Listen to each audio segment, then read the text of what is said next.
Gostaria de começar com alguma questão, algum ponto?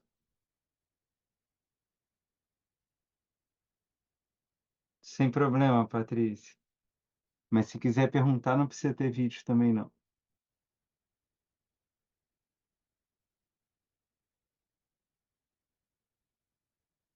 Bom, então eu começo. Eu queria retomar o fio da meada que a gente começou a discutir mais objetivamente na aula passada, da questão da estranheza, né. Metodologicamente, essa estranheza que emerge no começo do diálogo, acaba por expandir os limites estreitos de uma convicção e abre espaço para o acontecimento, para a realização. E isso não é fortuito no diálogo, no caso específico do primeiro Alcebiades, né? É preciso uma amplitude, um espaço, que outrora ocupado pelo imobilismo tão característico das certezas, das convicções, né, afinal, onde há certeza, não há espaço algum disponível, tudo está ocupado e, ao mesmo tempo, estagnado, né. Então é justamente quando você abre esse espaço dentro, da certeza, para justamente que o movimento de constituição, para que o processo de formação ocorra, né. E Sócrates construirá esse campo de trabalho a partir de perguntas, através desse instrumento simples e demolidor de dogmatismos, de convicções pré-estabelecidas. São simples perguntas, né. E é muito engraçado que Platão vai apresentar essa estratégia claramente de um modo tão explícito que beira a ironia, né. Tem um determinado momento do começo do diálogo que Sócrates vai perguntar: "Achas difícil responder à pergunta?" É nesse nível que vai operar o método socrático. Simplesmente a partir de uma série de perguntas, Sócrates irá deslocar Alcebíades de sua arrogância enganadora a um estado ativo de formação, ou pelo menos uma abertura à formação. Essa é a grande questão e é muito impressionante esse processo acontecendo, né, porque eu volto a insistir, não se trata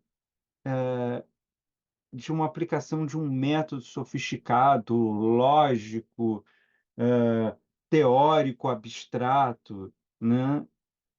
O exercício do Sócrates se resume meramente a fazer perguntas e esclarecimentos, né. Ele pergunta o que que a pessoa acha, depois ele pergunta: "Entendi bem o que você respondeu, resumindo de tal forma?" E a pessoa responde, e ele fala: "Então é isso que você está querendo dizer?" E aí ele diz: "Mas se é isso, então também é aquilo?" Veja, é muito curioso esse processo, porque é um processo que se constitui dentro de uma estrutura muito simples, né. É interessante como, esse processo todo ele vai se desdobrar, por exemplo, de forma muito radical numa corrente filosófica que descende de Sócrates, que é o cinismo, né. É uma corrente filosófica, da antiguidade, onde também o que a gente vai ver é simplesmente Diógenes exercendo um trabalho de perguntas, de perguntas, de perguntas, né. E essa pergunta, essa interrogação, esse questionamento, não é apenas uma forma de ingresso em uma investigação subjetiva como tantas outras, mas ela tem a ver com um método que se consagrou ser designado de maiêutica, né. O método socrático é o método da maiêutica, é de fazer perguntas seguidas, né. É muito interessante, porque se trata, na verdade, de uma arte de partejar, né, de literalmente se fazer parteira, né. Sócrates se coloca como um método que funda a filosofia, como um método da parteira, né. É ser parteira das ideias, é permitir que as ideias venham à luz, né. E essa ideia, esse processo da maiêutica, né, que é isso que significa, né, a arte de partejar, ela tem as perguntas como sua operação fundamental. O ato de se interrogar impõe, por um lado, o descompromisso com as posições anteriores adotadas. Afinal, como seria possível questionar se não houvesse ao menos um rastro de dúvida, né? Não é possível você fazer perguntas para quem tem convicção absoluta de suas respostas. Não é possível dialogar para quem não admite, nem que seja hipoteticamente, o fato que pode estar errado. Então, portanto, que está disponível a mudar de opinião, né. Eu acho que eu já contei isso em outras situações, mas acho que nem todo mundo sabe dessa história, porque ela é muito marcante para mim. No período em que eu estava dando aula como pós-doc, professor, visitante no departamento de filosofia da PUC do Rio, entre 2015 e 2020, eu teve uma situação engraçada que, certa vez tinha um doutorando, estava fazendo um doutorado em filosofia, e ele era padre. E ele fez uma apresentação do seu projeto, onde ele reclamava que a Igreja Católica precisava se abrir mais ao diálogo, né, estar mais disponível para conversar. E eu comentei com ele que isso era impossível da Igreja Católica fazer. E ele achou que eu estava, não entendendo o que ele estava dizendo, insistiu, dizendo que era importante conversar. E eu falei assim: "Olha, me desculpe, não se trata de nenhum tipo de implicância, tudo, mas de fato, um religioso católico, ele não pode dialogar, porque pressupõe-se um diálogo, a possibilidade de mudar de opinião. E um religioso não pode fazer isso". Ele falou: "Mas como que não pode?". Eu falei assim: "Você pode continuar sendo padre se você não acreditar mais nos dogmas da igreja?". Ele falou assim: "Evidentemente não, faz parte do ser padre eu acreditar nos dogmas da igreja". Eu falei: "Então, como que você quer dialogar? Na verdade, o que você quer é converter, o que você quer é transformar, é fazer com que as pessoas se tornem católicos, mas isso não é diálogo. O diálogo é a possibilidade de você conversar e você ser convertido". Né. Veja, eu não estou querendo dizer que para dialogar você tem que mudar de opinião, mas para dialogar você precisa estar disposto a possivelmente mudar de opinião. Senão é simplesmente uma oratória, né, é simplesmente uma comunicação, né. De fato, o padre ficou muito chateado, o resto do semestre ele olhava estranho para mim, como se eu tivesse dito alguma coisa muito desrespeitosa, e não se trata disso. O que eu estou querendo chamar a atenção é esse primeiro ponto, quer dizer, só é possível você ter um diálogo, né, no caso, toda a obra de Platão que nos chegou se constrói através de diálogos, né, em sua predominância, e isso exige de cada um presente naquele processo a possibilidade de ser convencido ao contrário, né. Vou dar um exemplo simples do próprio diálogo, né. Tem uma vez, um momento do diálogo onde Sócrates pergunta para Alcebiades se ele teve um professor que ensinou para ele o que é justo e o que é injusto. E ele responde para o Sócrates: "Claro que não existe essa pessoa para dizer se é para te ensinar o que tudo é certo e que tudo que é errado". E ele se irrita com Sócrates, que ele diz: "Você tá gozando da minha cara, né, você está brincando comigo". E o Sócrates responde dizendo: "Não, se alguém verdadeiramente é capaz de ensinar o que é justo e o que é injusto, por favor me diga, porque eu quero imediatamente me converter em discípulo dessa pessoa", né. Então, perceba que há um comprometimento do Sócrates, né. É claro que ele está usando um argumento hiperbólico, né, ele está indo para uma situação limite, mas o Sócrates, toda vez que ele entra num confronto de ideias, ele se coloca numa posição em que ele se disponibiliza a ser convencido, a despeito do fato de quase sempre que ele que convence os outros, né. Mas é um pressuposto necessário para o diálogo, para a conversa, para a interrogação, que você esteja disponível para mudar. Então percebam que o método da maiêutica não é um método inocente.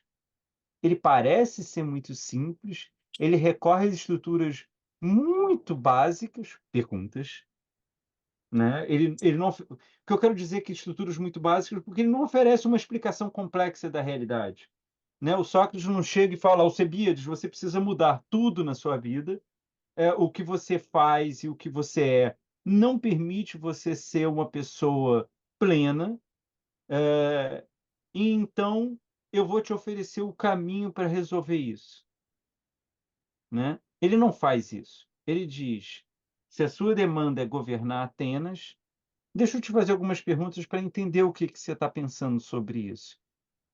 E, através dessas perguntas, ele vai transformando Alcebiades. Ele vai deslocando Alcebiades para um outro espaço. Mas isso só ocorre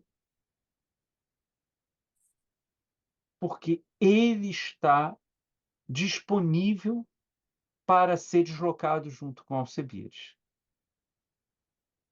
Não há como você operar a maiêutica sem que você esteja à disposição do seu interlocutor, né. Por isso que, na apologia de Sócrates, o Sócrates vai dizer: "Vocês, ao me condenarem à morte, vão se arrepender, porque vai demorar muito tempo para aparecer uma outra pessoa que se coloque tão à disposição da cidade". Porque o que ele fazia tem a ver com uma certa disposição. E é curioso, porque isso de alguma forma, em algum nível, encontra paralelo na contemporaneidade, na docência, no ensino e na terapêutica. Uma terapeuta só pode, só deveria, só realiza de fato um espaço terapêutico quando ele se coloca à disposição do paciente.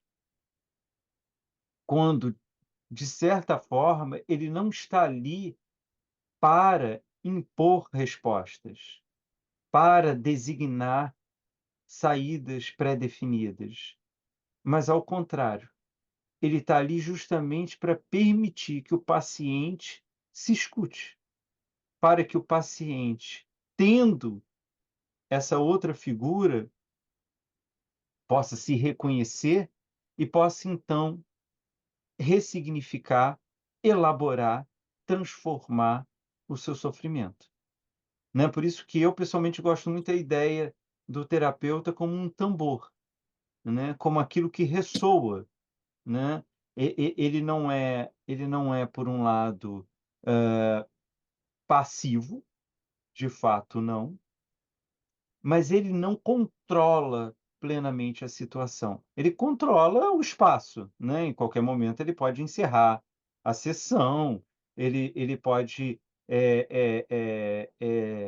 anunciar ao paciente que o trabalho dele tem certos limites e que ele só opera dentro daqueles limites, mas de alguma forma, o espaço clínico terapêutico, esse ele não controla e não dispõe conforme a sua vontade. Ali é uma troca, por isso que, nessa mesma medida, um bom parâmetro para perceber o nível de profundidade da terapia, do âmbito da terapeuta, do terapeuta, é perceber o quanto ele é tocado por aquilo, o quanto a ele é modificado com aquilo, o quanto o que é discutido o alcança também. Né, então significa que ele realmente está se colocando à disposição, né. Então nesse sentido, é é muito importante esse espaço. E essa, digamos assim, é o primeiro traço que a interrogação coloca. Há que se ter uma disponibilidade. Essa disponibilidade é tanto de uma atenção, é tanto de uma dedicação, mas ela antes de tudo, ela é de uma abertura para a transformação. E essa transformação ela só pode ser mútua. Não é possível um paciente se transformar sem a terapeuta e o terapeuta se transformar também. Isso tem a ver com um certo encontro de seres iguais e ao mesmo tempo diferentes, né. Não há dúvida que são funções muito diferentes ali, né. Não se trata de forma alguma, de negar a igualdade dos seres humanos que estão ali, mas existem funções muito distintas. E eu acho que isso também, eh, se aplica tanto à terapêutica, quanto à docência, quanto, pelo que o Sócrates está dizendo, à filosofia. Mas não é só isso. A interrogação ela também tem um outro traço característico, é que, por outro lado, é também a interrogação um meio pelo qual se constrói uma abertura para o novo, onde o imprevisível e o incalculável pode ser instituído, ele pode aparecer, ele pode ser visto e reconhecido. Interrogação, nesse caso, ao mesmo tempo como ruptura com o passado e aurora do futuro. E aí a gente já começa a perceber que essa técnica de perguntas, ela tem a singeleza só na aparência dela. Não por acaso, para conseguir o espaço de uma associação livre de ideias, Freud vai lançar mão de perguntas, perguntas amplas, perguntas abertas. Não são perguntas investigativas, não são perguntas que demandam, uma solução, mas é simplesmente, instrumentos para que o fluxo de associações livres se mantenha, né. Então, por isso que quando um paciente está falando e dizendo, não é de bom tom que um terapeuta interrompa, porque o fluxo está seguindo, né, ali está se abrindo o caminho. Então, o que eu estou querendo chamar a atenção, nesse caso, é que a interrogação ela é tanto a exigência de um desprendimento dos participantes, quanto é o meio pelo qual o inesperado, o incalculável, o imprevisível encontra espaço para se efetivar. De alguma forma, essa é a força da maiêutica, dessa arte de partejar. Marcelo, falando em perguntas, ficou aqui me chamando a atenção. O Veríssimo Uhum, recomendou que eu lesse esse daqui, do Sartre. Não é do Sartre exatamente, mas fala sobre o método do Sartre, né? uhum, Método progressivo-regressivo. Tem a ver com hum. perguntar também, de alguma forma, né? Com certeza, com certeza. Tem a ver com você permitir que a realidade seja vista, reconhecida e descrita, né, uma tentativa de você ser capaz de dar conta do que acontece com o mínimo de interferência possível, né, sem dúvida, sem dúvida. Eh, porque, Lucas, o que é impressionante, no caso, por exemplo, da atitude do Sócrates, é que em sua primeira pergunta já transparece a dimensão de concretude desse processo. Então, assim, normalmente a gente tem a ideia de que ficar se perguntando é se abstrair da vida, né. E acho que, por exemplo, a terapêutica sofreu esse preconceito, esse injusto preconceito muito tempo, né, aquela ideia assim, você está deprimido, você está, angustiado, você está profundamente triste, a pessoa diz: "Vai fazer alguma coisa", bobagem isso de terapia, arranja alguma coisa para se ocupar, porque isso resolve. Quer dizer, de fato, o movimento ele tem um trabalho terapêutico, né, tanto que terapeuticamente se recomenda que a pessoa haja, que a pessoa se movimente, que a pessoa se ocupe. Mas, de fato, isso esconde um preconceito de que fazer perguntas, e nesse caso, fazer terapia, é uma perda de tempo, porque ela seria uma abstração da vida. Mas é justamente o contrário, a pergunta, ela te lança para a realidade, ela te impõe uma escuta, um olhar, uma percepção mais detida sobre o que está acontecendo, né. É com uma pergunta, no caso do diálogo, que o Sócrates transforma o desejo abstrato do Alcebíades em uma situação fática de atuação, né, entre "eu quero", ele diz: "Então como?", né. Percebam, ele está tirando de um de um desejo, abstrato para fazer para o Alcebiades. "Então me diga como que você vai fazer isso?".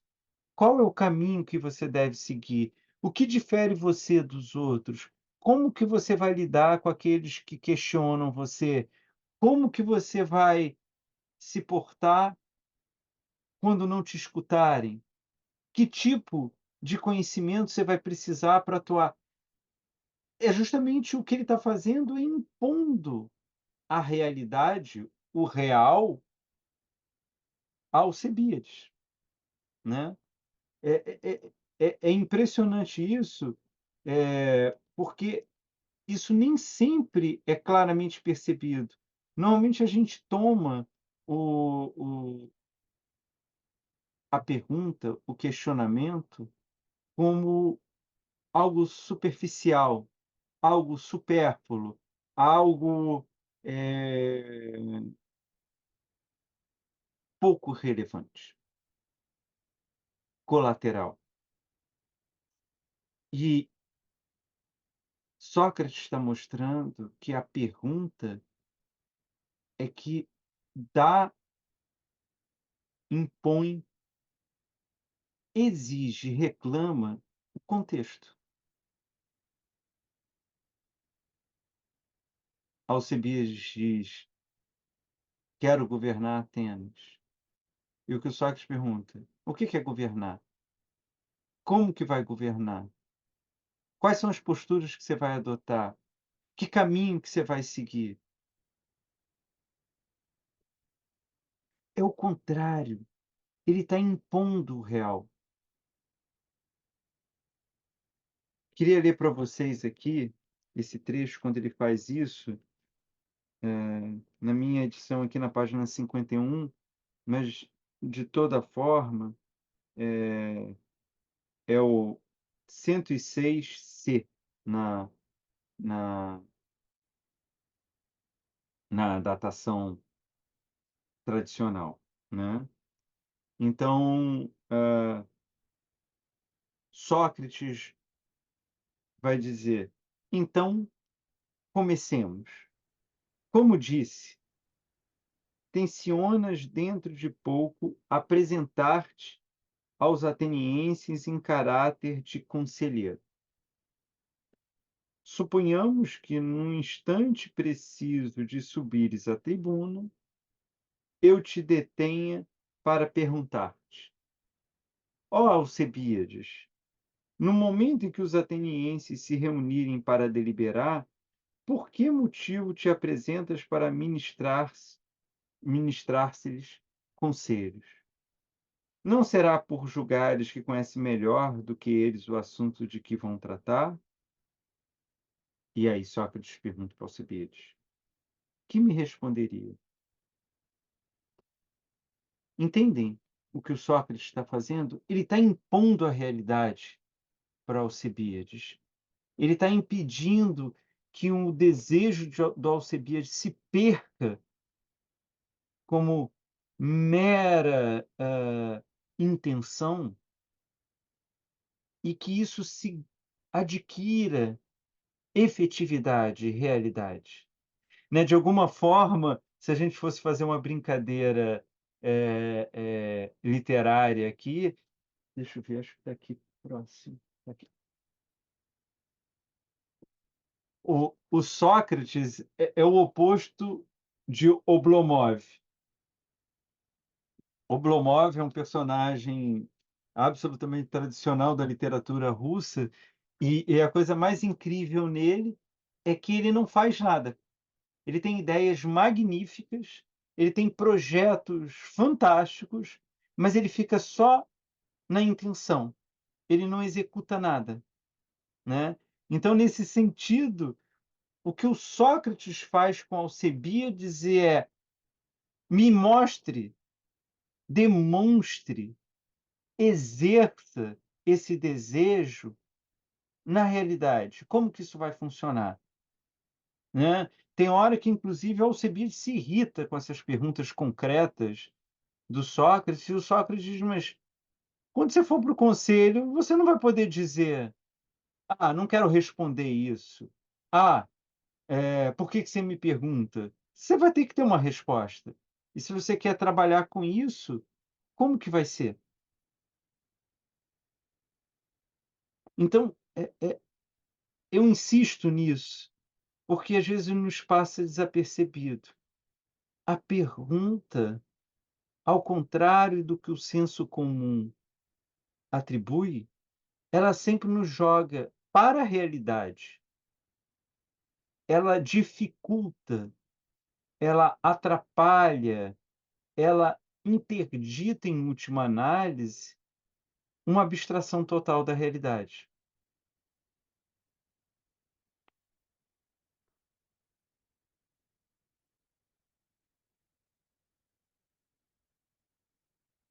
E isso vai ser fundamental para a gente, porque o que o Sócrates está demonstrando ali é que a formação de um sujeito, ela transcorre na existência, num confronto imediato com a realidade, né. As teorias, os valores, as hipóteses só atuam sobre a nossa formação quando as vivenciamos na vida.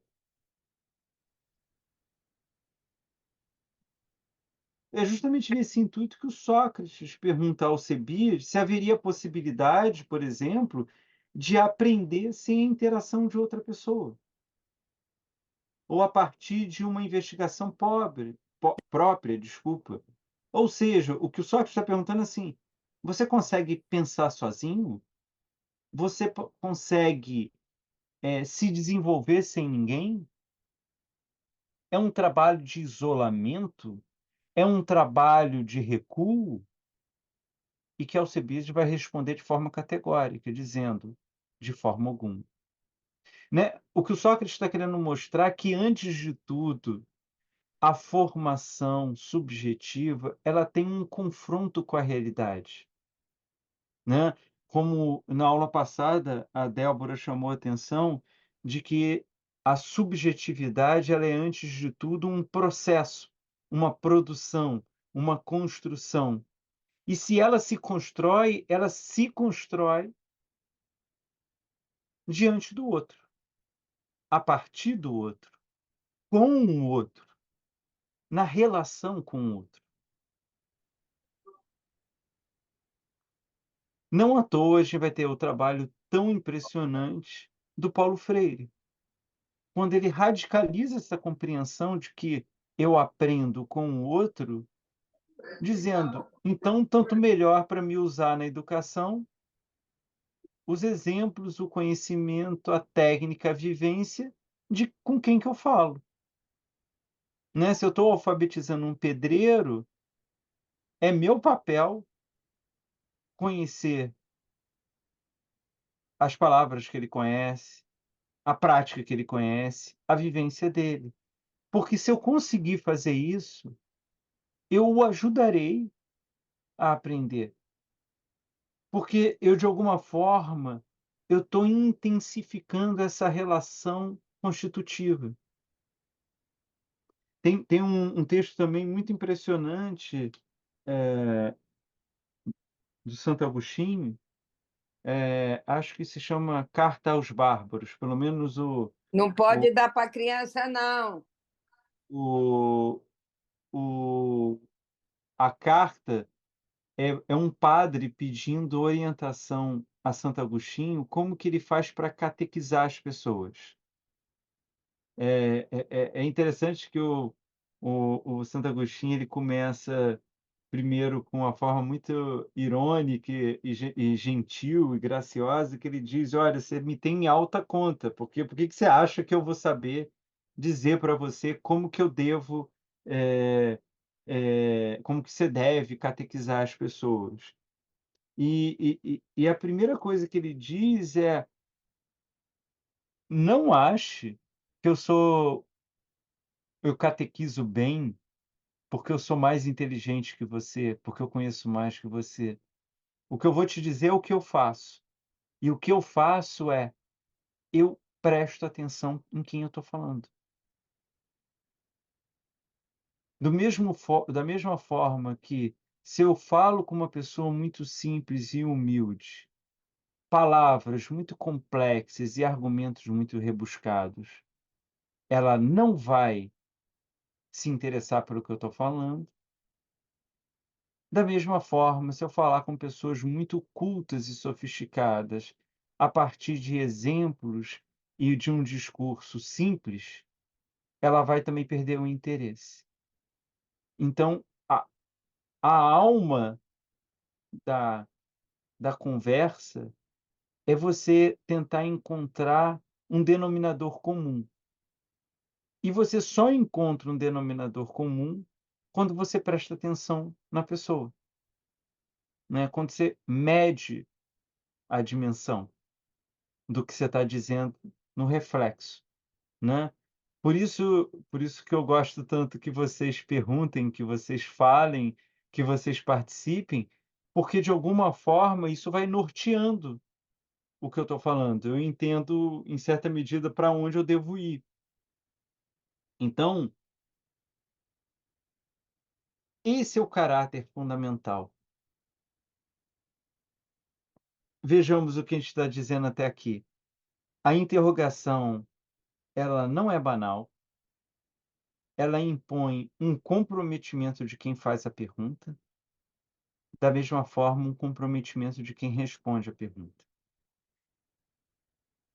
Do outro lado, é justamente porque ela abre essa possibilidade de transformação, é que algo que não é previsível pode acontecer. É onde a novidade pode surgir. E esse processo todo, essa arte de partejar, ela impõe, ela reclama, ela exige a realidade, sem a qual não pode ser trabalhado. É mais ou menos isso que o Sócrates está fazendo. Ele está transformando um desejo difuso, abstrato, que beira a irresponsabilidade de Alcebiades, numa possibilidade de um projeto de existir enquanto alguém que deseja governar a cidade. Parece que Sócrates não está mudando muita coisa, mas quando ele faz isso, ele impõe que Alcebiades se abra para a transformação e que essa transformação aconteça em relação à realidade. Faz sentido o que eu estou falando? Está claro isso?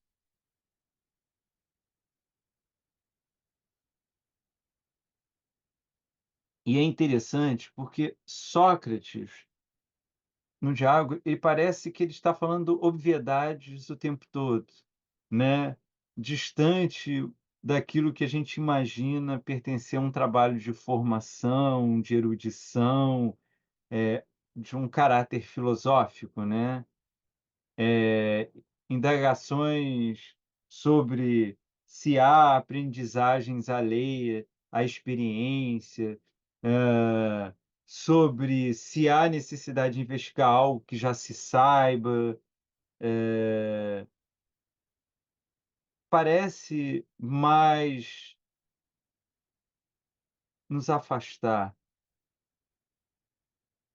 da resposta quanto à constituição do sujeito do que qualquer outra coisa, né. Quando a gente começa a ler o diálogo e as perguntas tão simples do Sócrates, parece que a gente não está falando da constituição do sujeito, é, desse desse acontecimento tão fundamental na vida de todo ser humano.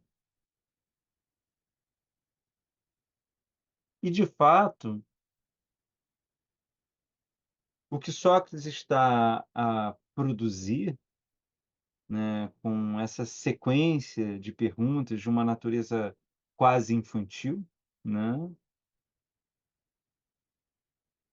é é é é é é compreensível que Alcebiades entenda isso com uma certa ironia, né, porque é tão básico, né, aquela ideia de: "Tendo aprendido luta, a tocar lira e a ler e escrever, seria capaz de resolver uma questão de ortografia?", né, o Sócrates coloca isso.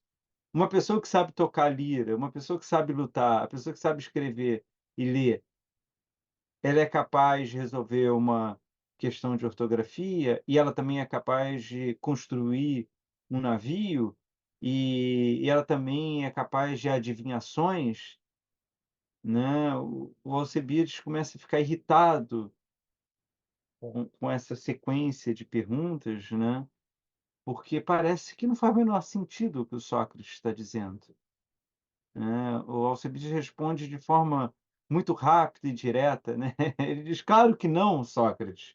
Saber lutar não permite eu tocar um instrumento musical. Saber construir um navio não me permite, decidir se devo ou não atacar uma uma outra nação". Mas percebo, não é o que muitas vezes a gente entende? Uma pessoa que constrói uma empresa e é bem-sucedida, você não quer, sei lá, ela constrói um um uma rede de lojas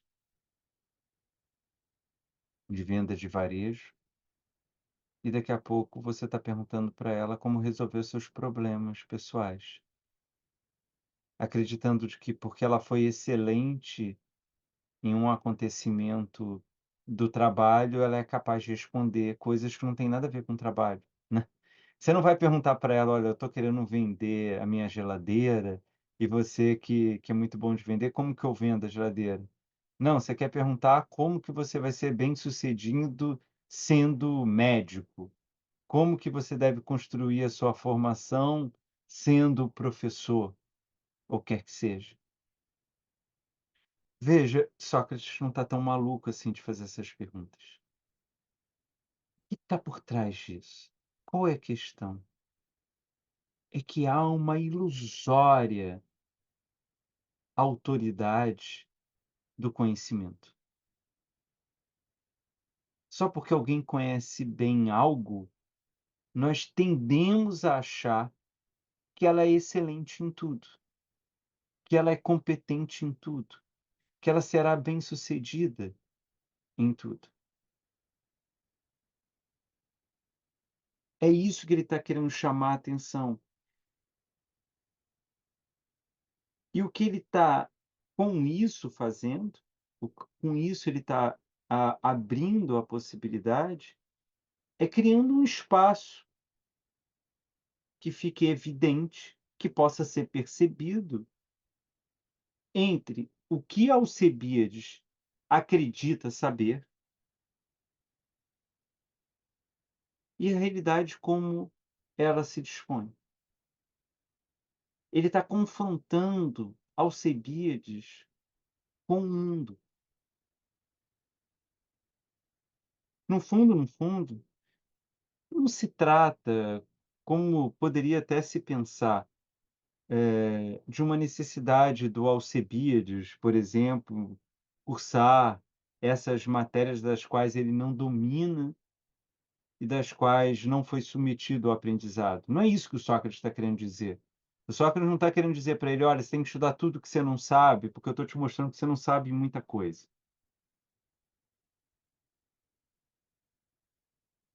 Não é isso. O tipo de ignorância que o Sócrates está querendo impor é de outra natureza. Porque, afinal, se fosse isso, se fosse simplesmente dizer que Alcebiades não acumulou o conhecimento necessário ainda, que ele precisa ter mais, esse entendimento levaria a uma infinidade de aperfeiçoamentos, dos quais seria imprevisível definir a priori quais as contingências de Atenas existiriam no futuro. Então, sei lá, Atenas deflagra uma guerra, com o Oriente. Isso talvez demandaria um tipo de conhecimento que Alcibiades teria que se formar para saber. Mas Atenas pode ser, confrontada com epidemias, e aí um outro tipo de conhecimento Alcebiades deveria ter. Ou ela pode se deparar com uma crise social, né, uma revolta dos escravos, fim da escravidão, isso demandaria uma outra sapiência. Entendem o que eu estou querendo dizer? Quer dizer, o problema do Sócrates mostrar que Alcebiades não sabe o que ele acredita saber, não é que ele não saiba o suficiente. Então ele precisa estudar um pouco mais para saber, então, o que precisa. É de outra natureza a ignorância que ele está reclamando. Não é que o Alcebiades acumulou pouco ainda, mas é outra coisa. Talvez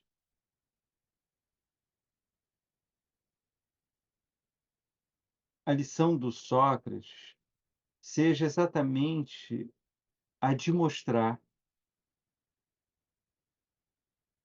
que o mais relevante dentro da formação subjetiva não seja do âmbito objetivo. Não se trata de quanto conhecimento objetivamente ele adquire.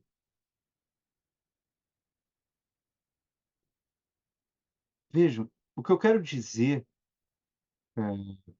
com objetivo, de que não é objetivo, o que eu chamo de objetivo é a mera transmissão de informação, de conteúdo. O que o Sócrates está querendo mostrar ali é que há algo que escapa ao acúmulo de ensinamentos e mesmo de conhecimento na formação do sujeito. Você se constituir como um sujeito de ação, como um sujeito que atuará na coletividade, isso algo escapa ao objetivo, algo transcende a isso.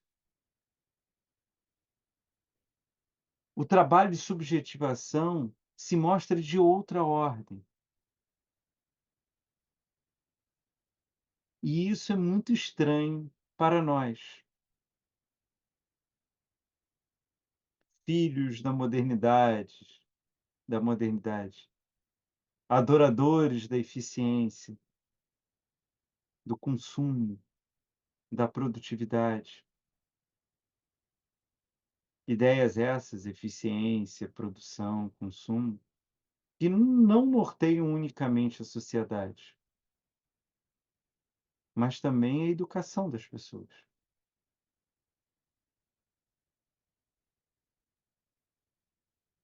Ou seja,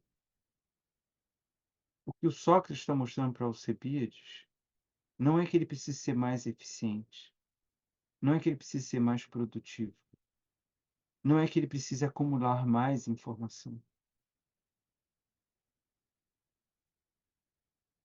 Ele está dizendo que se transformar em um sujeito é de outra ordem, é um outro trabalho que precisa fazer.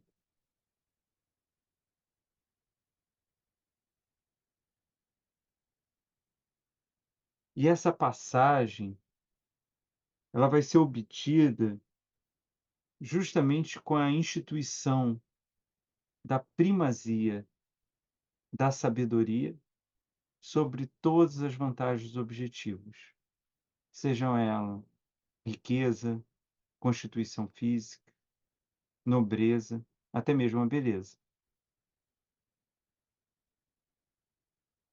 Uma simplicidade quase desconcertante, Sócrates nos lembrará,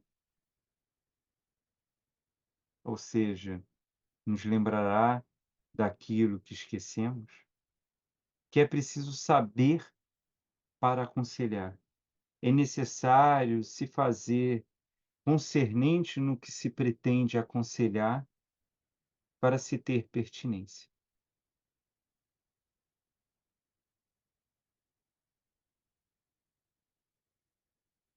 De alguma forma, trata-se daquele poema do Manuel de Barros, que eu li algumas aulas atrás, acho que há 2 aulas atrás, se não me engano, o Autorretrato Falado, onde ele diz: "Me procurei por toda a minha vida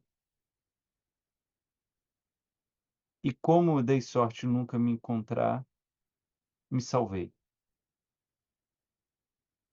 Né, de alguma forma, o que Sócrates está querendo dizer é que saber algo não é igual a conhecer algo. Ter sabedoria não é a mesma coisa do que ter conhecimento. O conhecimento é objetivo, ele é determinado. A sabedoria tem a ver com se portar diante de uma situação, é de se abrir para a contingência, é lidar com o novo. Um bom conhecimento, ele permite você lidar bem com cenários iguais. Mas quando o cenário muda, o conhecimento se torna inoperante, né. Há de, eh, como exemplo, é só a gente lembrar da pandemia. Como no começo a gente tentou operar como em outros casos graves, Só que era uma novidade a forma, né, assim, a gente tinha, por exemplo, experiência, ali na Ásia de um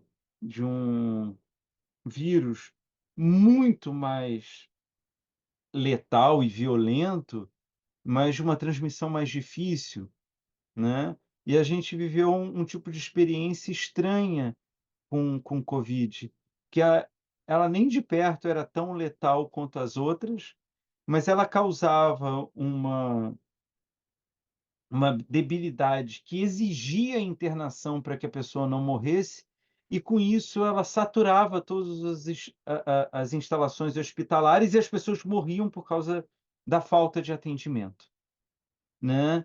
E foi preciso desenvolver novas práticas, novas técnicas, nova abordagem para dar conta, porque é assim que o conhecimento funciona. Ele precisa se confrontar com a novidade, ele se torna inoperante e se constrói outro, mas que ele só vai operar bem se a realidade for igual. A sabedoria, ela tem um âmbito justamente dessa perdição, dessa abertura, né, desse esquecimento, dessa ignorância. O sábio, o exercício da sabedoria, ele impõe a ignorância, porque ele não sabe de antemão como resolver as coisas. Entendem por que que a gente está discutindo a questão da interrogação e das perguntas? Sócrates nunca sabe a resposta de antemão. Ele não sabe o que que a outra pessoa vai responder. O que ele vai construindo é a partir do que a pessoa diz. Ele tem sabedoria. Ele se constrói no movimento. Ele se constitui na abertura, através da abertura do outro, do mundo, das coisas que acontecem.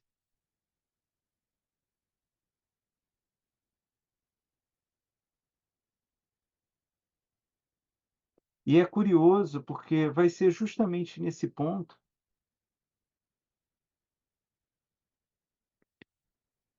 quando Sócrates coloca essa questão, quando ele joga a discussão concretamente, e veja que interessante, ele abre mão da objetividade, né, ele não sabe responder para Alcebiades o que fazer. Ele vai mostrar que tudo o que se sabe não permite ele ser, ele só sabe, ele só porta aquele conhecimento. Então, quando ele institui essa concretude da vida, em oposição a uma objetividade dos fatos, e isso é estranho para a gente. Por favor, me digam se o que eu estou falando não faz sentido ou está obscuro.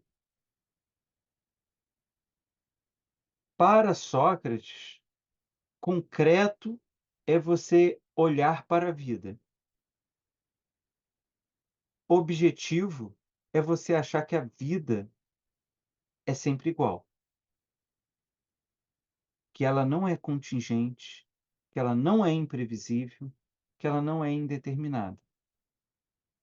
Então, quem opera com os fatos, opera nessa dimensão da previsibilidade, da determinação, da eficiência. Eu sei o que fazer determinado para alcançar um fim esperado. Isso é do âmbito do objetivo. O concreto, nesse caso, é o reconhecimento da efetividade das coisas, mas junto com a efetividade das coisas, você reconhece que o mundo muda, que a vida se transforma, que a realidade se modifica. Logo, é aprender a se abrir para essas transformações e não você já saber de antemão, previamente, como agir. E quando ele faz isso, o diálogo se transforma em uma dança, em um movimento de enlace contínuo, que vai resultar surpreendentemente em um vertiginoso e desejado estado inicial de ignorância ativa. Porque você só está aberto ao outro, você só está disponível à vida quando você não sabe. Porque se você já sabe, por que você vai ficar disponível? Por que você vai se colocar aberto? Né? Vamos supor que o Lucas queira conversar comigo e, e, e quando ele vai chegar para mim, se eu souber o que, que o Lucas já falava, Lucas, não precisa nem falar, você quer saber sobre isso, a resposta é essa, e assim se resolve a questão. Acabou, não teve conversa. Para que eu possa querer conversar, eu tenho que me abrir, tipo, o que que o Lucas vai me perguntar? Ah, ele disse que quer conversar comigo, sobre um filme que ele viu.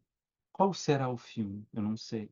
Ah, o filme que ele viu foi, sei lá, Anatomia da Queda. Mas ainda assim eu perguntar: "Mas e aí, ele gostou ou não gostou?". "Não, não, o Lucas me disse que quer conversar comigo sobre um filme Anatomia da Queda, que ele gostou muito". Tá, mas será o que que ele gostou? O que que ele viu que fez ele gostar daquilo? Quer dizer, qual foi, entende o que eu estou querendo chamar a atenção? A ignorância ela é ativa, porque essa ignorância que o Sócrates está reclamando é uma ignorância que nos joga para o mundo e nos reclama a outra pessoa, que faz com que um terapeuta ou uma terapeuta não sejam simplesmente impositores de regras, que fazem com que um professor e uma professora não sejam simplesmente uns anunciadores de conteúdos, mas que esteja o tempo todo aberto ao que vai acontecer. Lucas, por favor. Professor, já começo me desculpando pelas minhas reduções, porque às vezes eu preciso reduzir o que é meio abstrato para fazer sentido na minha cabeça. De alguma forma, então, a gente está até aqui posicionando que a ignorância seria uma aliada da sabedoria, mas de alguma forma ela, de fato, ela se opõe ao conhecimento. Seria isso? Ou viajei? Eu diria para você, que eu mudaria algumas palavras e ver se para você faz sentido. A ignorância, ela é fundamental para a sabedoria. Você só pode saber algo porque você reconhece que ignora. Ah, mas por quê? Porque a sabedoria ela é, eh, exigente, ela exige que você pague prendas para que ela apareça? Não, porque se você não adota uma postura de quem ignora, como que você vai lidar com o inesperado? Como que você vai construir um processo do qual você não sabe aonde vai parar? Nenhuma pessoa sabe o que vai fazer, né. Outro dia eu recebi um convite para dar uma aula, e eu falei: "Olha, eu vou te responder, mas acho que está errado, porque está dezembro de 26, deve ser, 25 ou é 24?". E a pessoa disse: "Não, é 26". Eu falei: "Mas 26? Eu nem sei onde eu estou em 26". Assim, eu não sei o que vai acontecer amanhã, mas assim, numa distância razoável, você calcula, né, você tem uma possibilidade de não ser irresponsável. E eu respondi: "Olha, vamos dizer o seguinte, eu fiquei feliz com o convite e a gente volta a falar em 25, tá bom? Porque, assim, eu não sei, como que eu vou saber em 26? Eu não eu não tenho agenda de 25, como que eu vou saber 26?". Mas o mais radical é que a gente não sabe o dia de amanhã. Então, por isso que eu estou falando que é uma ignorância que ela é fundamental e ela é ativa, porque é uma ignorância que não paralisa, ela é uma ignorância que te empurra. né? Filósofo alemão Walter Benjamin, ele dizia uma coisa que é engraçada de se dizer, mas ela é muito própria, faz todo o sentido o que ele está dizendo. Ele dizia: só existe uma forma de se conhecer uma cidade. Uma cidade que você não conhece, só existe uma forma. E ele diz: é se perdendo nela.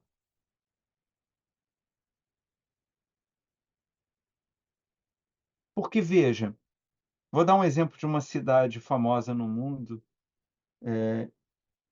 que é possível você até conhecê-la sem ir lá, de alguma forma. Paris. Você pode estudar muito Paris antes. Aí você sabe que você tem que, sei lá, você tem que ir na Torre Eiffel, você tem que ir no Arco do Triunfo, você tem que ir no Luxemburgo, você tem que ir nas Galerias Lafayette. Se você puder sair um pouco da cidade, você vai para Versalhes, e aí você vai visitar o Quartier Latin, a Rua Mouffetard, vai passar pela Champs-Élysées, e etc, etc, etc. Você conheceu Paris? Você conheceu os pontos turísticos de Paris, né? A Casa do Rodin, o Dôme e etc, né? Tuileries. ah, o mais frustrante é ir na Bastilha, né? Porque você chega lá, você esquece da história, que ela foi completamente destruída, não tem nada, você tem alguns paralelepípedos no canto, assim, que dizendo, era aqui que estava, mas não é sequer central. Agora, se você vai a Paris e começa a andar a esmo, e aí você vai, você conhece um pequeno bistrô, aí você anda mais um pouco, você conhece uma pequena loja de encadernação, aí você anda mais um pouco, você conhece uma livraria, você anda mais um pouco, você conhece um café. De alguma forma, isso você está construindo uma ideia do que seja aquela cidade, o que é viver naquela cidade, o que é transitar naquela cidade. Senão é só informações objetivas que faz com que você que vá lá e uma pessoa que não vá, mas estude através do Google, tenham basicamente as mesmas informações sobre a cidade.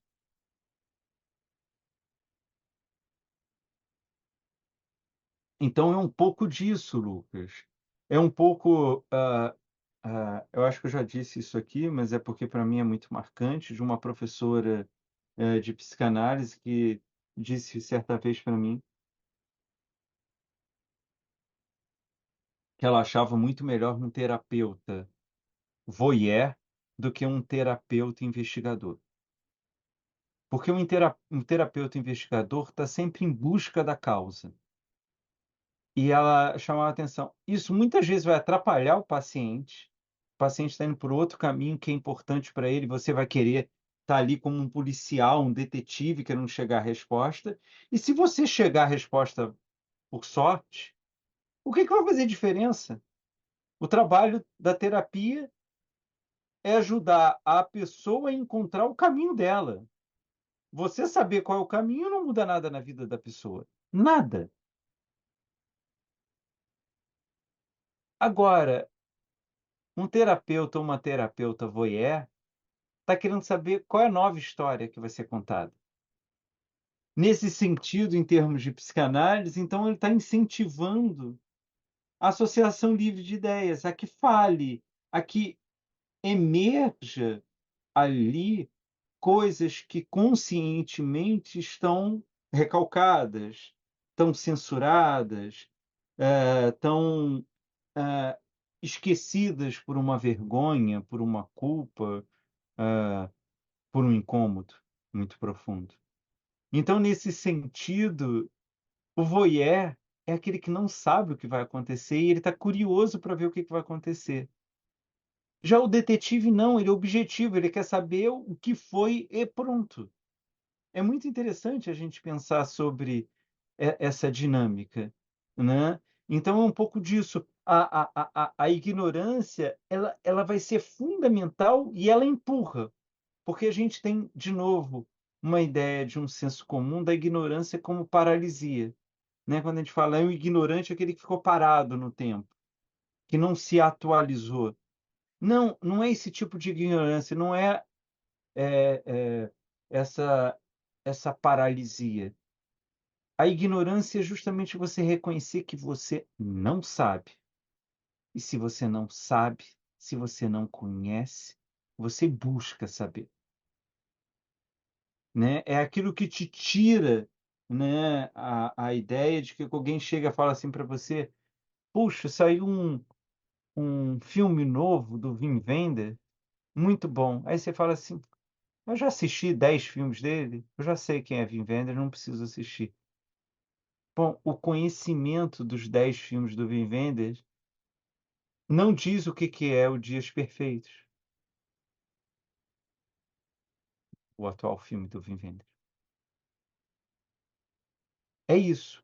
Então se trata de uma ignorância ativa, ela te empurra. Você viu o novo livro de não sei quem? Aí você fala: "Não, mas me interessou, quero ver". Então é essa ignorância que o Sócrates está chamando a atenção, é que o conhecimento objetivo das coisas falseia a ignorância presente no ser humano. É batido, eu já falei disso.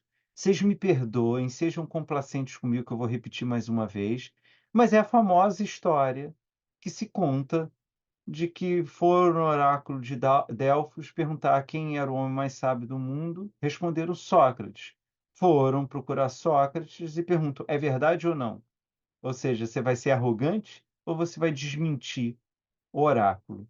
E ele responde: "É possível que eu seja o homem mais sábio do mundo, mas não porque eu conheça muito, é porque eu só conheço uma coisa, só que essa coisa eu conheço, os seres humanos não.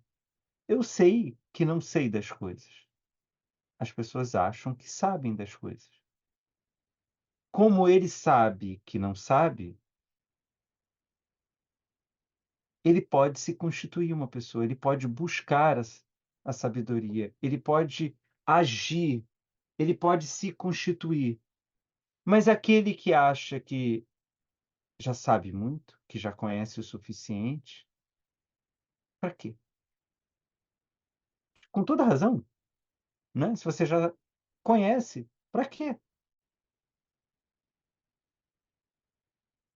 É nesse nível, Lucas, por isso, assim, eu acho que é o que você está dizendo, digamos assim, só fui um pouco mais preciso, e eu não sei se faz sentido para você. Não, fez sim.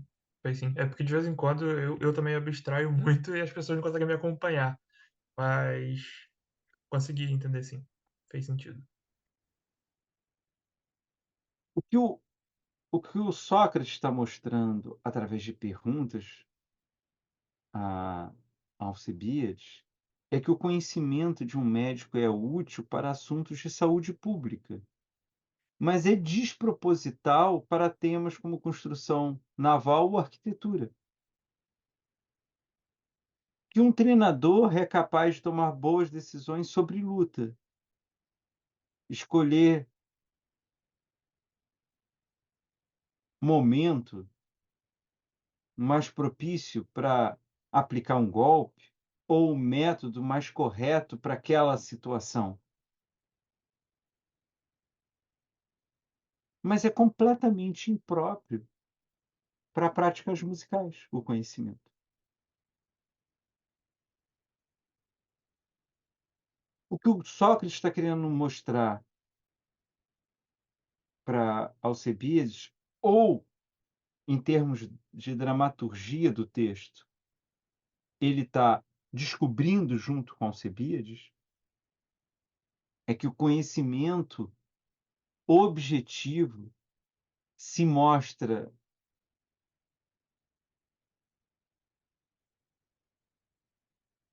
inadequado para se tomar atitudes.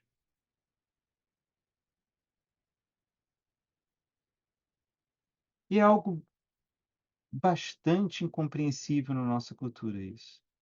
É algo muito estranho que eu estou falando. porque ela é toda edificada sobre a crença do acúmulo e na importância da posse de todos os bens, materiais ou imateriais. Logo, você dizer que você conheceu objetivamente coisas não te permite se constituir um sujeito verdadeiro, parece um absurdo.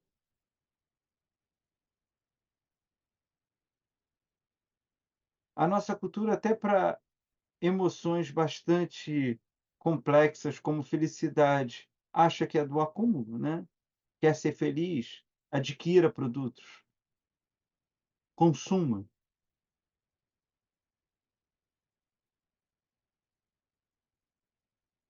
Para ser bem-sucedido, acumule formações e especializações, títulos, certificados. É curioso, porque você pode, por exemplo, ver, vira e mexe, tem reportagens hoje em dia dizendo assim: um engenheiro dirigindo Uber, um, um bacharel em história entregando iFood.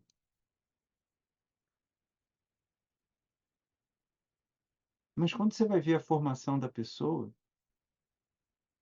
que informação que ela recebeu a não ser de um acúmulo de informações, que muitas vezes são fornecidos de forma que você não entende nem a pertinência daquilo. Vocês imaginam se eu chego aqui para vocês e digo: olha, para que você possa ser alguém, é preciso você valorizar a ignorância. Vocês iam olhar para mim e falar: mas é um idiota. Como assim? Eu tenho que aprender sobre as coisas? Como que desaprender sobre as coisas tem utilidade? Mas aí quando a gente entende que tipo de ignorância que está falando, em que medida aquela ignorância ela atua, os problemas dos conhecimentos objetivos sobre as coisas, onde eles estão restritos à repetição, e como a vida não é muito boa de repetição, eles são problemáticos.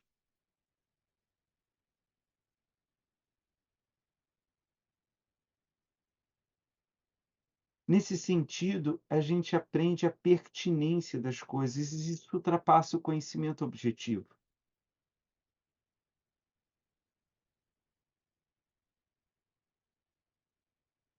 O Sócrates demonstra, através de uma sequência de perguntas, a fragilidade dessa compreensão de mundo,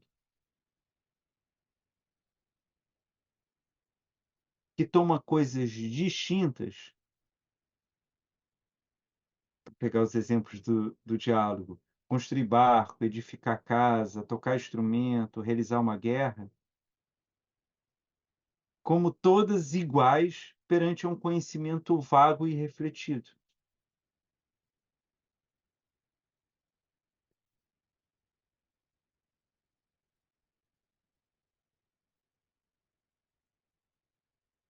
Não é à toa que no nossa sociedade, figuras como especialistas e coach são tão prestigiados. E quase sempre um odeia o outro, né? Porque estão disputando ali a mesma faixa de mercado, né? O coach acha o especialista um alienado acadêmico, e o acadêmico e o especialista acha o coach um enrolador. Mas não é à toa, porque se a gente precisa de coisas objetivas, orientações objetivas, procedimentos objetivos, essas pessoas estudam e se dedicam à objetividade do conhecimento. E é interessante nesse sentido, quando a gente pega o texto do Platão, o, o diálogo primeiro Alcebíades, para pensar um pouco o nosso tempo, né? Pensar a nossa sociedade. E a gente vê que há uma certa crença mágica, jamais demonstrada, que a excelência de algo específico capacita a excelência em outro campo distinto.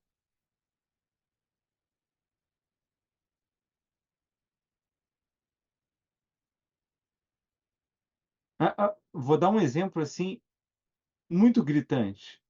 Você pega um bom administrador da iniciativa privada e transforma ele em ministro ou em secretário. Simplesmente você desconhece que a administração pública é completamente distinta da administração privada. Ou aquilo que políticos, ministros, executivos públicos gostam de dizer para explicar uma política pública, né? Tipo, mas quando a senhora faz o orçamento mensal da sua família, o que que uma coisa tem a ver com a outra? Administrar a economia de um país em nada tem a ver em fazer orçamento doméstico. Mas ninguém grita, ninguém diz: "Isso é um louco". Ao contrário, é uma ideia contraditória que quer dizer que é possível construir uma predisposição para o sucesso. É curioso isso. O que a gente está querendo dizer é que a pessoa que fez certo uma coisa tem a tendência de fazer tudo certo na vida, e essa crença mágica da gente vai a raias da loucura, né, porque se a gente vê uma pessoa bem-sucedida, a gente fica surpreso dela, não ter um relacionamento amoroso bem-sucedido, uma pessoa que tem um bom relacionamento amoroso, você fica surpreendido de não ser bom pai ou bom mãe, e por aí vai, né? Como se as pessoas fossem inanimadas, né? E por isso uma característica dela se repetisse em tudo que ela faz, né? Mas é isso, a gente fica olhando para as coisas dizendo que é uma racionalidade, quando a gente fica esperando que as coisas se repitam por mágica. Porque por mágica, né? Como que você vai esperar que uma pessoa que seja competente numa área seja em outra se as áreas são diferentes?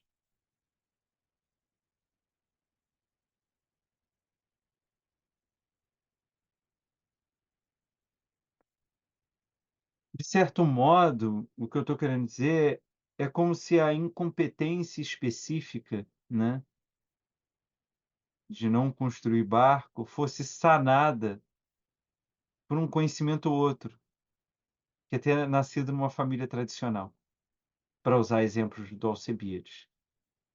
Por que que ele vai ser um bom governante? Porque ele nasceu numa família tradicional.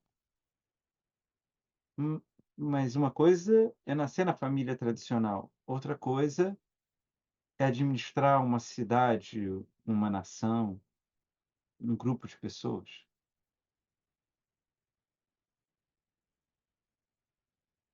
Da onde que vem isso? É uma loucura.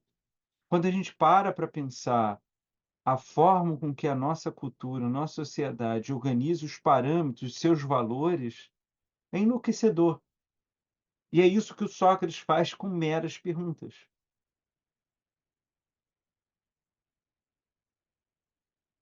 É um disparate que esconde, e por esconder essa é a gravidade,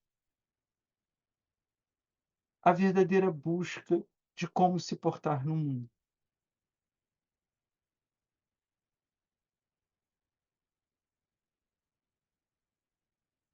A gente perde a possibilidade de estar atento à nossa constituição subjetiva para corresponder a um ideal de predestinação a algo.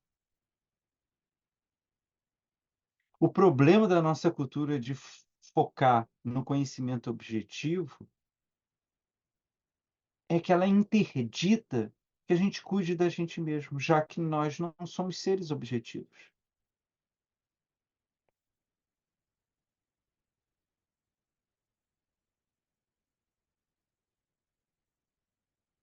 Faz sentido o que eu estou falando?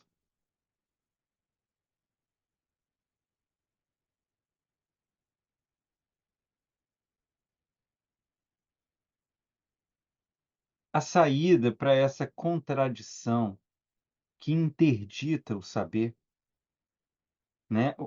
O conhecimento, na nossa época, ele se coloca de forma tão evidente, tão prioritário e de uma forma tão, monopolizadora, que a gente não consegue mais pensar no saber. Eu me lembro que, muitos anos atrás, eu li um livro sobre a tradição oriental e e um sábio, um intelectual oriental, dizia: "O que é curioso no Ocidente é que vocês valorizam tanto o conhecimento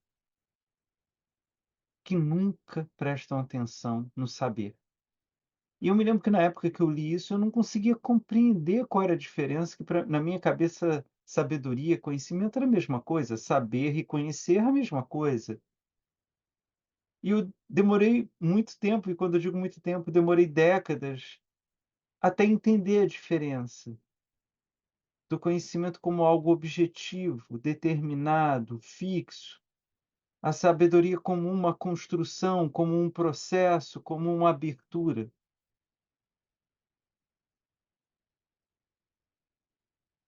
E esse é o problema da nossa época, né? Essa interdição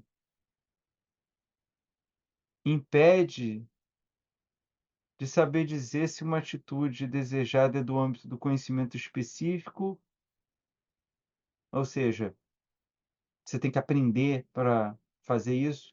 Ah, você quer administrar uma cidade? Faça um curso de administração pública. Ou se é do campo, de se colocar em sintonia com um movimento maior,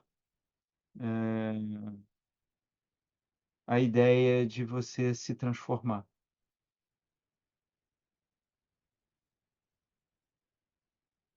O que o Sócrates está mostrando para Alcebiades é que se ele insistir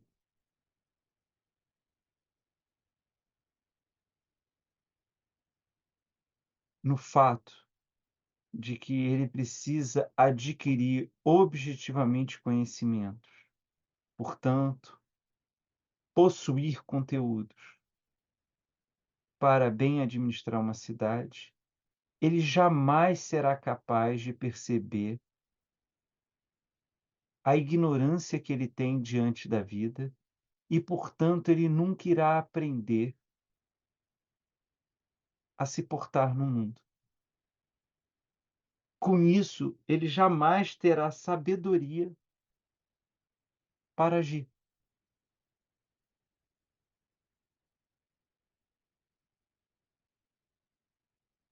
E vocês poderiam me perguntar: ele vai ser mais bem-sucedido? Ele vai ser mais eficiente? Ele vai ter mais sucesso? Sócrates responderia: isso é irrelevante, não é um parâmetro aceitável.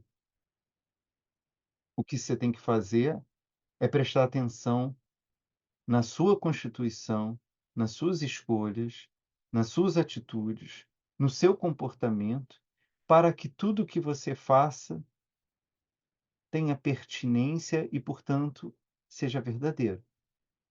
E isso vai fazer você ter a sua máxima potência de realização. O resto é irrelevante. O resto não tem importância, porque só de forma ilusória que ele te constitui capaz de fazer algo.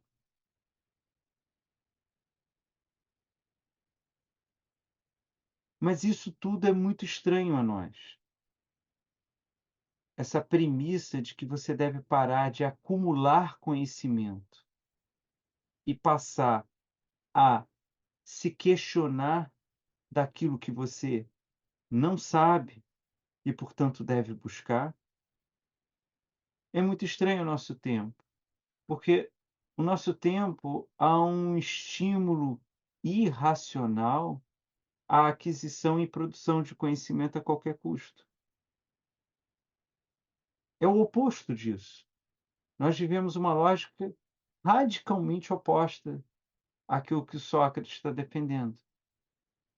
Dentro dessa lógica, ah, nossa, atual, nada mais indesejável do que o não saber. Nós temos pavor da ignorância. Nada mais temível do que o desconhecido. Nada mais repulsivo do que a própria ignorância. Percebam, a partir da provocação do Sócrates, o problemão que a gente tem. Eu só posso saber algo se eu admito que eu ignoro. Mas toda a nossa cultura diz, por favor, nunca diga que ignore nada. Nunca se coloque num ponto de desconhecer. Nunca admita essa falta de conhecimento. Ora, como que vou me reconhecer como essa falta, essa ignorância que vai me empurrar para me transformar? E o curioso, o nosso tempo não é louco nesse sentido. É que tem uma aparência de verdade essa repulsa à ignorância. Tem um sentido isso. Afinal, é preciso reconhecer que é suspeito buscar o saber a partir do não saber, que é isso que o Sócrates está dizendo ao Alcibíades. Você precisa se esvaziar da ilusão para então, sem nada, talvez saber alguma coisa.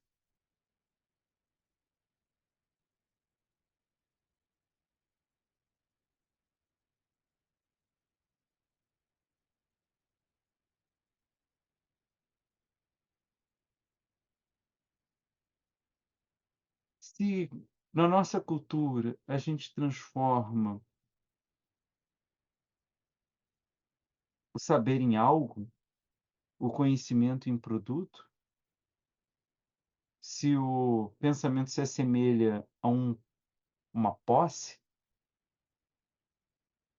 é bastante razoável você querer distanciar o conhecimento de tudo aquilo que é impreciso, imprevisível, improdutivo, incalculável. Logo, a ignorância, na nossa cultura, é tida como algo sinal de uma perdição, de um equívoco e do erro.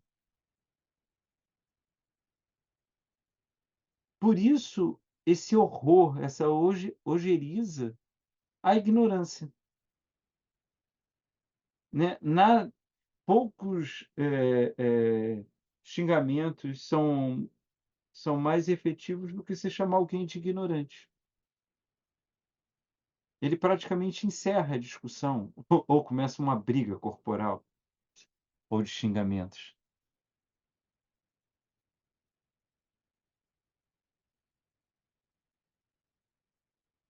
Mas se a gente avançar um pouquinho e refletir diante dessa lógica atual, né, de que o saber que busca o saber e que não tolera, que tenta se afastar de qualquer estado de ignorância, essa é a lógica nossa, né? O saber busca possuir algo e, por isso, não quer estar perto de nada que tenha a ver com a ignorância. Se a gente entende essa lógica e começa a fazer algumas perguntas, se a gente começa a questioná-las no estilo socrático, rapidamente a gente começa a produzir e causar um certo desconforto nessa convicção, nessa certeza da primazia do conhecimento objetivo. Perguntas como saber algo se já somos portadores de conteúdos necessários do conhecimento? Se eu sei algo, Como que eu vou querer aprender mais objetivamente algo se eu não posso admitir que eu sou ignorante?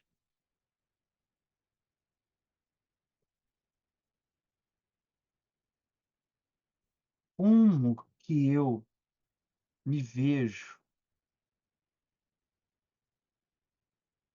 necessário de saber algo mais se eu não posso admitir que eu não sei? Afinal, é só quando eu descubro que não sei que eu posso buscar alguma coisa.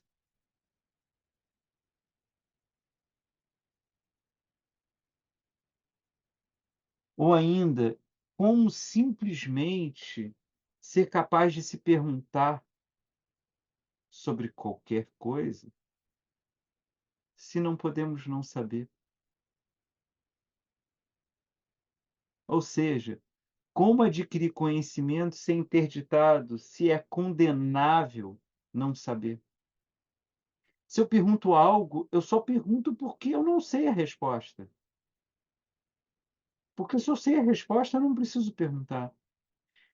Vejam, mesmo quando eu pergunto para alguém algo que eu pressuponho que eu saiba, eu nunca sei o que a pessoa vai responder, como a pessoa vai responder. O que eu estou querendo chamar a atenção é da incoerência desse monopólio do conhecimento.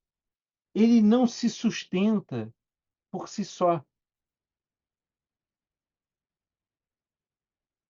gente pode recolocar esse incômodo da seguinte forma: como querer preencher algo se não admitimos um vazio anterior?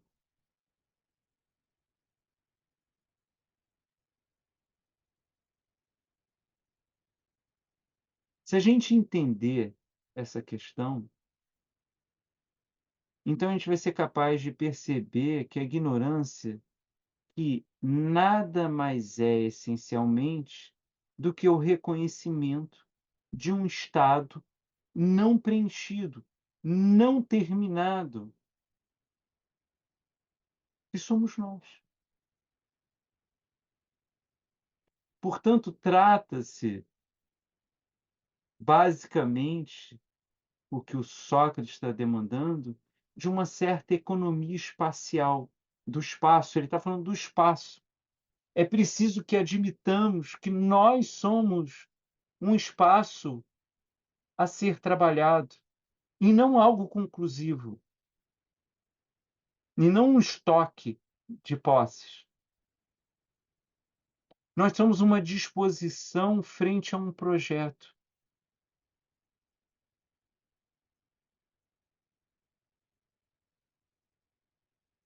É menos saber as coisas e mais o tempo todo se perguntar o quanto eu sei para. Entendem a diferença? Porque saber algo impõe uma estabilidade e uma estagnação. Você já sabe, está lá. Agora, se perguntar o que eu devo saber, você já admite que há um processo em curso, que há uma constituição ocorrendo.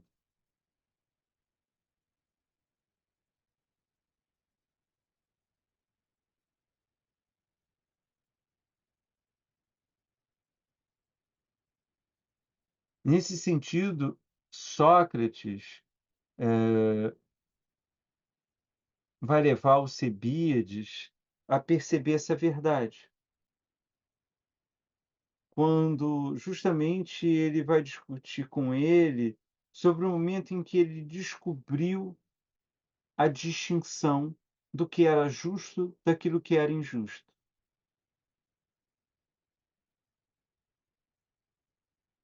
É interessante, porque quando você faz esse deslocamento entre conhecimento objetivo e saber, você já está impondo uma postura, você já está exigindo um movimento de procura. Do contrário, não se saberá nada, nem mesmo do simples fato de que se quer sabe para não saber. Simplesmente não se sabe de não saber.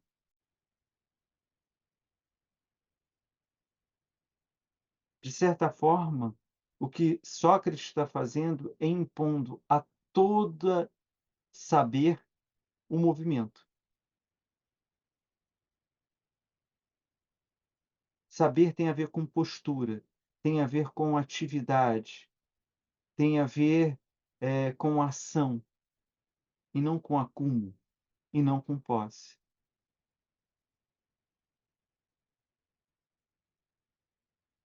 Opa, eu queria ler um trechinho que ele vai falar sobre isso, deixa eu ver se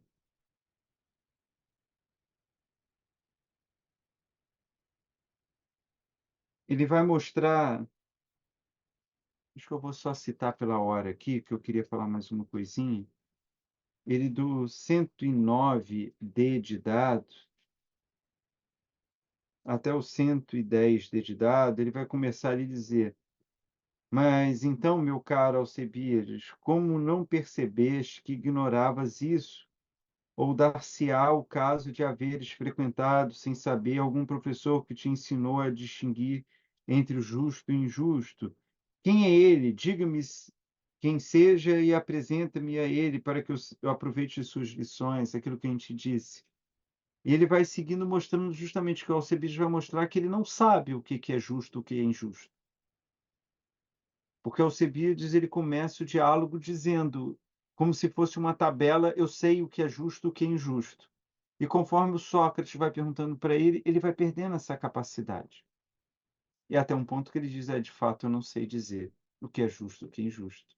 E todo esse deslocamento provocado pela sequência de perguntas de Sócrates a Alcebiades evidencia, entre algumas coisas, uma necessidade específica do humano que irá impactar diretamente no âmbito do conhecimento, que é justamente saber indicar algo, por exemplo, o exemplo que ele vai dar no lá, o que é um pau ou o que é uma pedra, não é a mesma coisa que saber da atividade de algo. Que o exemplo que ele vai dar é: quais são os homens ou cavalos que correm bem, né? O que o Sócrates está mostrando é que o conhecimento objetivo ele é muito restrito. Ele sabe fazer coisas muito rudimentares. Ele sabe dizer: isso é pedra, isso é pau. Pedra não é pau, pau não é pedra. Mas o que adianta isso para a vida? Agora, perguntas dinâmicas que exigem saber das coisas, como: que homem corre bem? Que cavalo que anda rápido? Isso você não sabe com conhecimento objetivo, porque não há uma, um padrão que se possa seguir. Então, o que o Sócrates está mostrando é que o conhecimento objetivo, ele diz muito pouco, ele não dá conta da existência. As qualidades, os traços característicos são do âmbito da atividade, de um se fazer no mundo, de um portar-se. O conhecimento como apreensão do objeto, ou seja, esse conhecimento objetivo, né? Aquele que diz: isto é um homem, esse indivíduo é honesto, esse indivíduo é inteligente, esse indivíduo é normal. Esse tipo de conhecimento objetivo, ele desconhece verdadeiramente a ignorância, que, em certo sentido, permite o próprio conhecimento.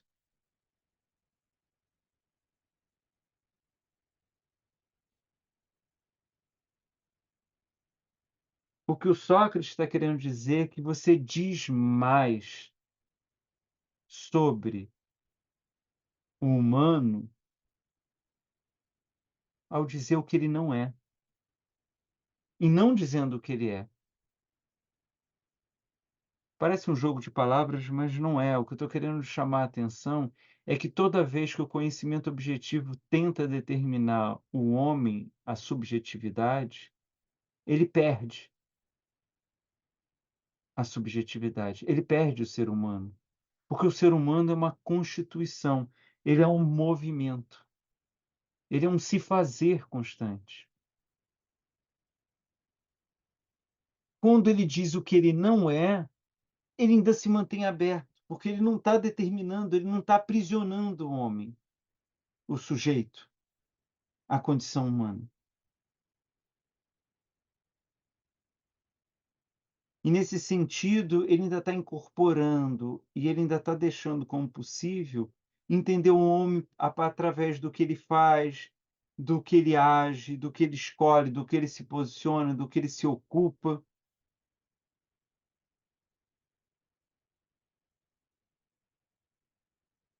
Nesse sentido, a ignorância só se coloca como um problema quando se constitui como uma ignorância da nossa ignorância.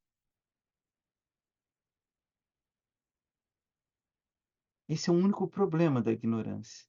É quando nós desconhecemos que não sabemos das coisas.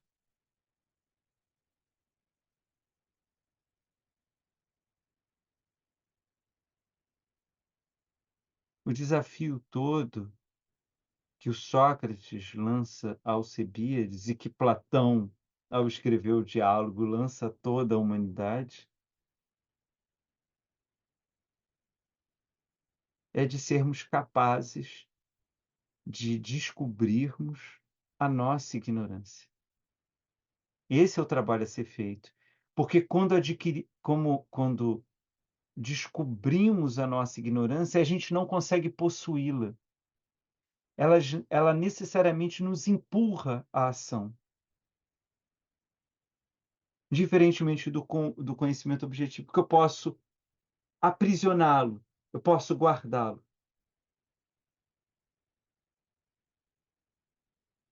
Entende o que eu estou falando? Eu queria ler para vocês, porque eu me lembrei hoje, preparando a aula, de um poema, é um poema bem conhecido do Antônio Cícero, poeta, hoje em dia imortal da Academia Brasileira de Letras. Ele tem um poema muito conhecido chamado Guardar. Hoje eu me lembrei desse poema, porque eu acho que ele tem muito a ver com esse desafio que o Sócrates está falando, que viver é assumir o movimento e não se proteger da vida, que se constituir enquanto sujeito é você se abrir para o inesperado e não possuir coisas. E eu queria ler para vocês. Se chama Guardar, Antônio Cícero. Guardar uma coisa não é escondê-la ou trancá-la. Em cofre não se guarda coisa alguma. Em cofre perde-se a coisa à vista. Guardar uma coisa é olhá-la, fitá-la, mirá-la para admirá-la, isto é, iluminá-la ou ser por ela iluminado. Guardar uma coisa é vigiá-la, isto é, fazer vigília por ela, isto é, velar por ela, isto é, estar acordado por ela, isto é, estar por ela ou ser por ela. Por isso, melhor se guarda o voo do pássaro do que um pássaro sem voo.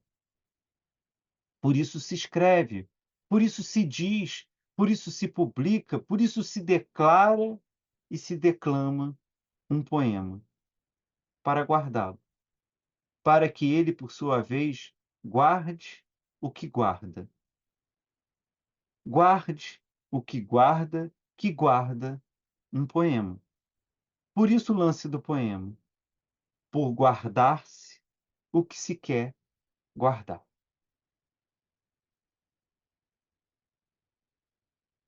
Patrícia, é o poema do Antônio Cícero, eu vou escrever aqui. Se chama Guardar. Espera aí.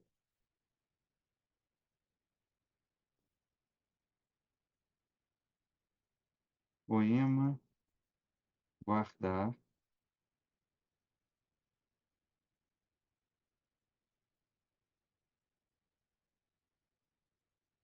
Antônio Cícero.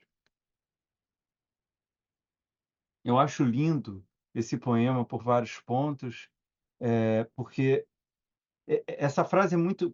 Esse pedaço do poema é muito famoso, né? Melhor se guarda o voo do pássaro do que um pássaro sem voo.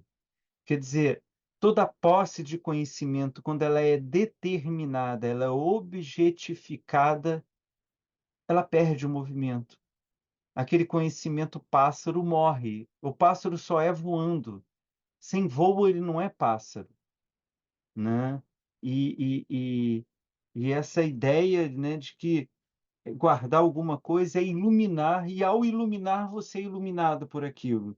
Então, quando você guarda alguma coisa escondendo, você tira a luz de tudo. Mas quando você guarda se voltando para aquilo, aquilo é iluminado e, por consequência, te ilumina. Eu acho que, de alguma forma, o que o Sócrates está propondo ao Alcibíades é que ele viva, e não que ele conheça a vida, que ele se transforme e assim se constitua enquanto tal, e não que ele se esconda nessas heranças inertes que ele recebeu, riqueza, beleza e etc e tal. Acho que é um pouco do que eu queria dizer para vocês hoje. Se alguém tiver alguma pergunta, alguma questão, senão a gente abre na aula que vem.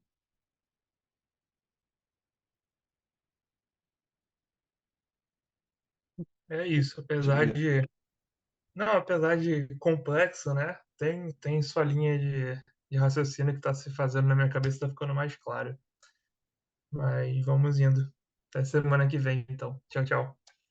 Maravilha, Lucas. Muito obrigado. E, por favor, qualquer dúvida ou qualquer questionamento, esclarecimento, anota. Na aula que vem a gente começa discutindo isso, porque realmente, assim, tem um lado evidentemente complexo que não tem a ver com a sofisticação puramente da ideia, mas tem a ver, antes de tudo, que o que a gente está dizendo é muito diferente da nossa cultura. E essa é a força. Digamos assim, pegando a analogia do poema do Antônio Cícero, a nossa cultura guarda no cofre essa experiência da subjetividade. E, ao fazer isso, ela escurece, ela é perdida.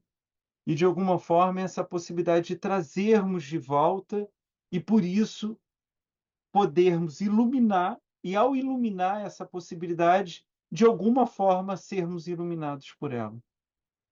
Mas é realmente complexo e desajeitado, né? Não é aquela coisa, né? Tem uma expressão muito carioca que quando você quer dizer que está tudo bem, você diz está tudo suave. Não é nada suave, né? É tudo muito estranho. É isso. Gente, muitíssimo obrigado. Obrigado por vocês estarem até essa hora aqui. Se cuidem e nos vemos quarta-feira que vem. Tá certo? Uma ótima noite a todos.